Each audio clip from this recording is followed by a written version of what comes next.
Ben moi j'ai l'âge de la personne avec qui je parle. Et des fois je me rends pas compte parce que moi je vous vois jeune et vous me voyez avec mon âge quoi. Je suis plus épanouie, je sors beaucoup, qu'avant j'étais toujours enfermée.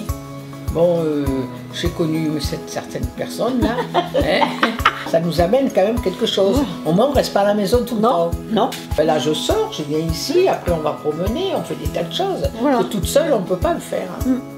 On va reprendre la danse, il y a la danse, c'est bien.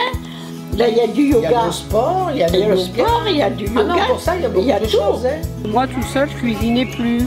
Maintenant je viens à l'association, ben, je recuisine. J'ai plus de, comment t'appelles, de portage de repas. J'ai supprimé ça. On a tous le sourire. On vient là, on oublie tout.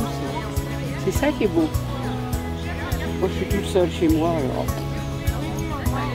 C'est ma famille là, hein. C'est ma deuxième famille. Moi. On est moins dans le jeu, on est plus dans le nous. Alors en fait, Réciprocité s'est installée, ou plutôt a mené son expérimentation il y a quelques années chez nous. Et petit à petit, ce qu'on a vu, c'est qu'au sein de la résidence, de nouvelles pratiques ont eu lieu, une nouvelle solidarité entre les différentes personnes qui habitent cette résidence s'est créée et que peu à peu, des initiatives ont vu le jour, qui ont commencé à irriguer le quartier. Et puis maintenant, moi-même qui suis maire depuis 3 ans, je suis souvent sollicité par des habitants de ce quartier pour faire des expériences à plus grande échelle.